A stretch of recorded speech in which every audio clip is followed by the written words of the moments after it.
Welcome back mga kapatid. Tayo po ngayon ay magluluto ng kalderetang ulo o panga ng tuna. Ito yung sinasabi ko sa inyo na napakasarap na kaldereta na ulo ng tuna. Super talaga. Ito ay tinatawag kong kaldereta style na tuna. Kapag na-try nyo ito, hahanap-hanapin nyo ang lutong ganito. At narito nga pala ako sa Litix. Bumili tayo ng ulo o panga ng tuna. Halagang 100 kilo lang. 100 kilo. 100 ang kilo ng ulo ng tuna. Napakamura ngayon ng tuna dahil dati napakamahal nito, no? Kaya ngayon, medyo afford ko nang bumili nito. Bumili tayo ng isang buo na ulo ng tuna. Ngayon, igigisa na natin siya para umpisahan na ang pagluluto ng kalderetang tuna.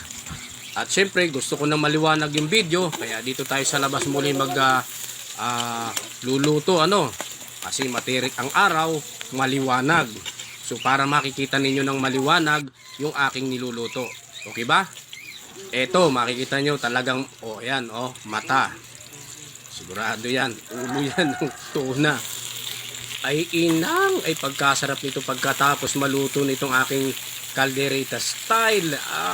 Grabe na naman tumukbangan natin na to, no? Isa lang paborito ko dito, yung parting mata. Kasi ang sarap nito.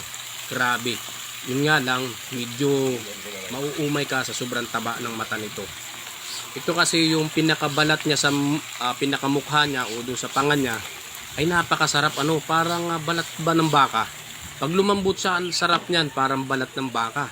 Kaya yun ang gusto ko pa naman sa tuna. Oo, parang maligat siyang kagatin, parang may pagka-jelly. Ito, nilagyan na natin siya ng mga ricado o mga gamit pampalasa. Kasi madali lang maluto itong isda. Hindi naman ito kagaya ng karne na kailangan mong palambutin pa, Ito, makakulo lang siguro ng mga 15 minutes o hanggang 20 minutes ay pwede na, Basta sure na lutong-luto na siya. Yan nakagandahan sa isda, madali siyang lutuin, Hindi ka mukha sa mga karne na kailangan mong pampalambutin saka mo sa re-ricaduhan.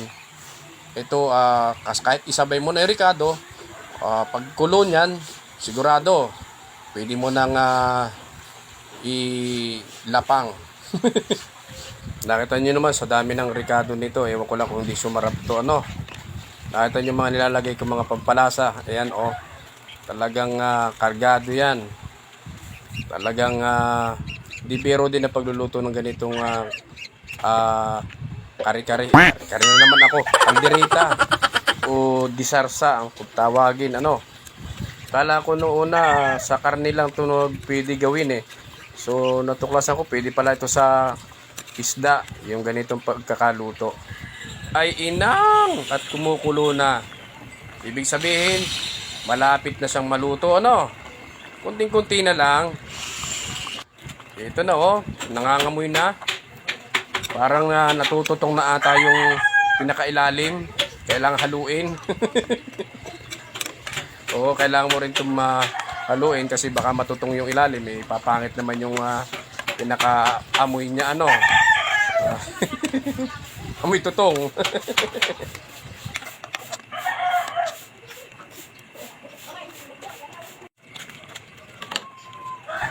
At ito na. After 15 minutes, pwede nang imukbang. Ito na, luto na siya, Sabi sa'yo, madali lang itong lutuin, At tara na, umpisa na natin. Ayun. Mukbang tayo, mukbang.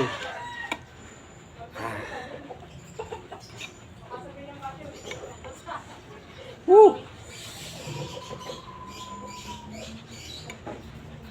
Mababa yung aking Parang hindi ko na kailangan ng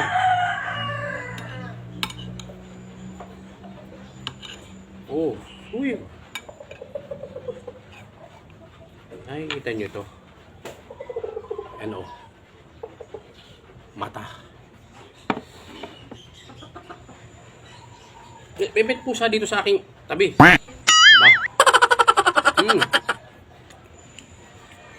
Grabe.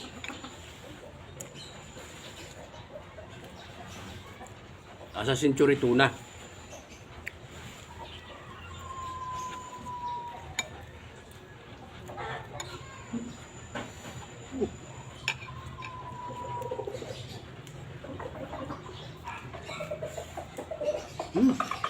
Grabe yung ulo. Ito yung panga. At yung baba ng panga. Yan o. Aba.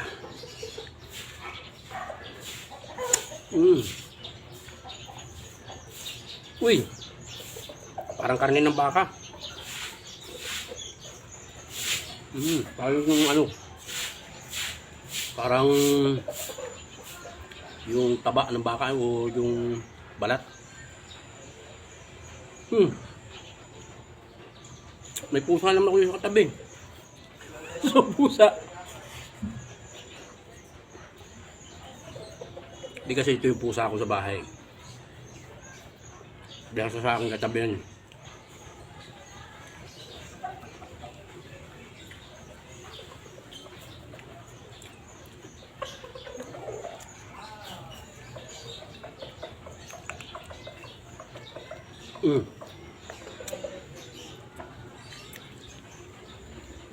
Grabe.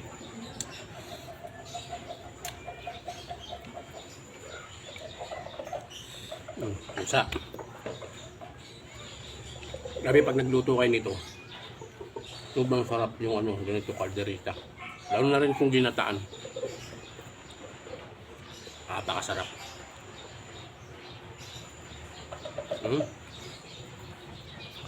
Kaya kumakain ng ano, karning baka.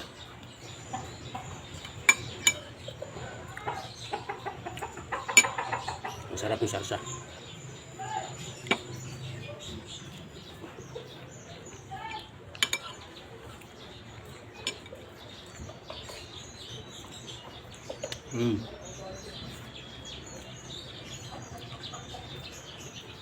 Sarap.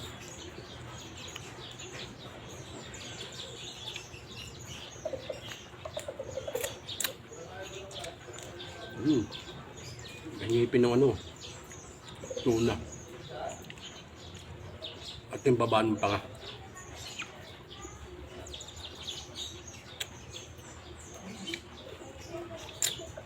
Grabe.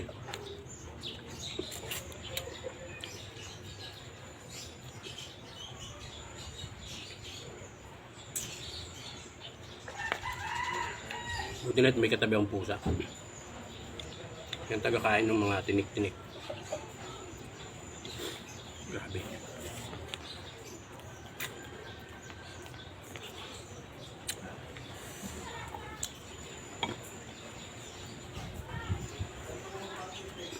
Yung mata.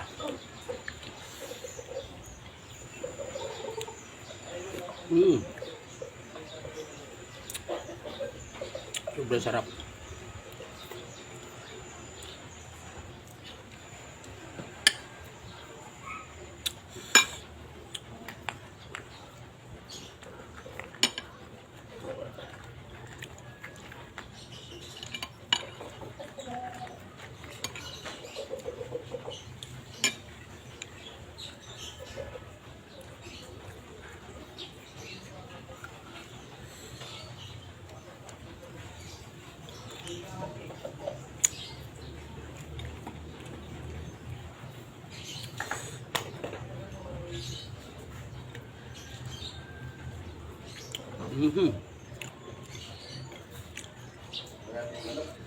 Paborito yung parte ng mata. Ang sarap ng ano niya, yung laman niya sa mata.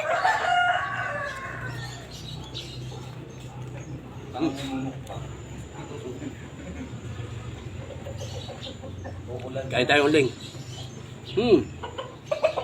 Dapat may coke ka dyan sa tabi para sponsoran ka ng Coca-Cola. Kaya nga eh. Wala sponsor tayo ng Coca-Cola. Oo. Grabe yan. Masarap ito. Sana masarap yung kasama sa ano. Susunod. Oo. Para mapansin ni Coca-Cola eh. Coca-Cola yung aking ano. Aking sponsor sa susunod.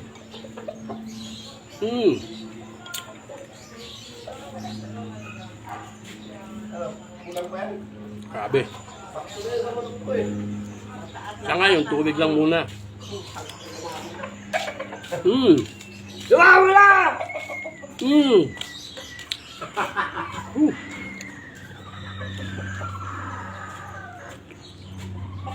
Mm.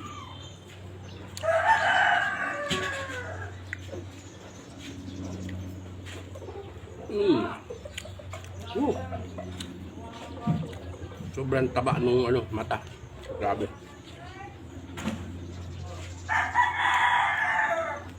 Mm.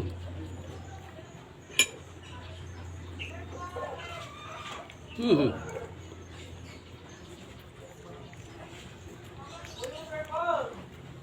Done.